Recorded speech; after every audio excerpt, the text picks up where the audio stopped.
Depuis son arrivée aux États-Unis, Donald Trump a poussé les feux de la relance budgétaire, alors que l'économie tournait déjà à plein régime. Il a aussi engagé une vaste confrontation commerciale avec le reste du monde. Quelles sont les conséquences pour l'Europe et singulièrement pour nous, la France? On en parle avec notre invité, l'économómiste Jean-Paul Bedbès. Bonjour. Alors, est-ce que la politique de Trump nous menace directement? Oui. Pour une raison simple, c'est que M. Trump n'a pas lu beaucoup de livres d'économie. Il a lu beaucoup de livres de combat, de tension. Il a peut-être vu un film qui s'appelle James Dean avec La fureur de vivre, dans lequel vous avez deux voitures qui arrivent pour savoir quel est celui qui s'arrête le premier et qui sort de la voiture. On appelle ça en économie des game of chicken, des concours de poules bouillées. Et tout ce que fait Trump pour avoir plus de croissance chez lui, c'est pousser les autres à avoir plus peur de lui. Et donc il veut faire peur aux Mexicains, c'est fait, aux Canadiens, c'est fait, aux Turcs, c'est fait, aux Iraniens, c'est compliqué, aux Chinois, c'est franchement plus difficile. Et aux Français, ça ne pose pas de problème majeur, étant entendu qu'il commence par la case allemande. Donc on a un jeu qui est un jeu antagonique de Trump vis-à-vis des autres, alors qu'avec Obama, on était dans des jeux pacifiques, ou comme on dit, multilatéraux. Multilatéraux est une façon de dire on essayait d'avancer sans trop se blesser dans un système plutôt coopératif. Tandis qu'avec Trump, c'est de dire moi j'avance et vous suivez.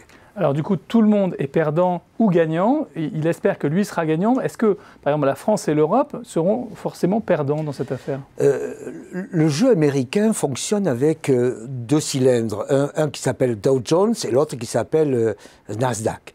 Et donc toute la politique de Trump est une politique boursière. Je veux avoir plus de croissance, encore plus de croissance, encore plus de profits, les bourses montent, et donc à ce moment-là, les gens sont plus contents, il y a plus d'emplois, il y a plus de résultats, les retraites vues par les gens vont mieux, et donc ça va mieux. Et si vous, à droite, à gauche, vous souffrez, ben tant pis. Et bien entendu, il y a des risques. Le premier risque, c'est évidemment boursier. C'est-à-dire que le jour où la bourse américaine se met à faiblir, ce qui est à l'heure actuelle le cas, pas forcément avec le Nasdaq, avec le Dow Jones, mais avec le Nasdaq, qui est la partie fragile, les GAFA, oui. Ouais. Effectivement, lui peut souffrir et nous faire souffrir. Parce que le fait de pousser les autres vers le précipice fait que si ça ne marche pas, lui il tombe et nous on n'est pas loin. Donc on est bien dans une politique non coopérative et qui nous embête. Et nous, pour répondre à votre question, en France et en Allemagne, on ne comprend pas ce jeu-là. On ne comprend pas ce jeu de la croissance boursière. On dit, il en fait trop. C'est vrai. Il pousse les États-Unis à la surchauffe. C'est vrai. Tout simplement parce qu'il veut pousser la bourse au plus haut.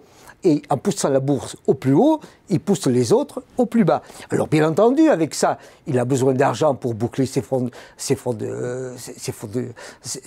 caisse, pour remplir son déficit budgétaire. Et l'argent, il le trouve où? D'ailleurs, de partout, et en particulier d'Allemagne. L'Allemagne achète le tiers des bons du Trésor américain.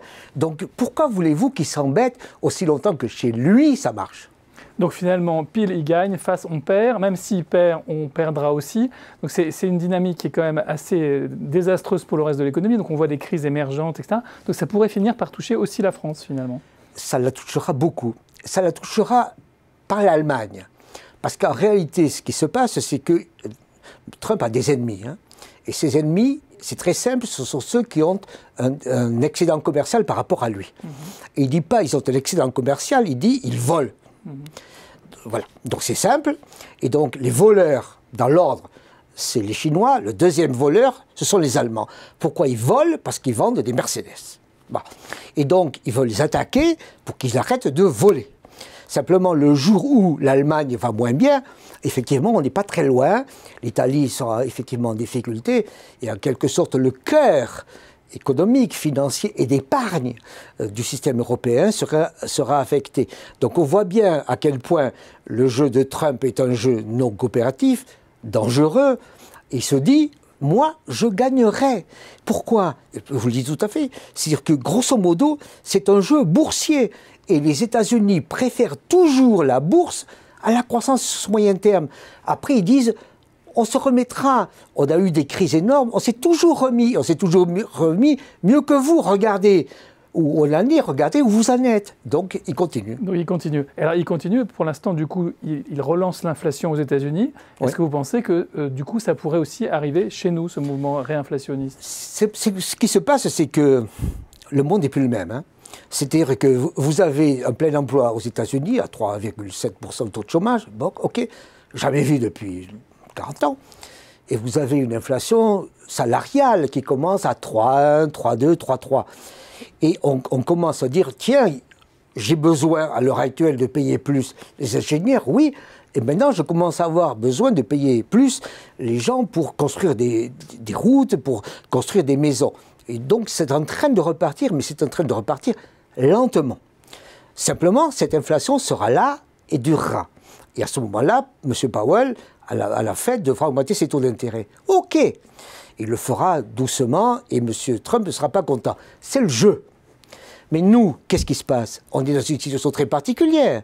On est dans une situation où le taux de chômage en Europe est de 8 et quelques, et on a de l'inflation.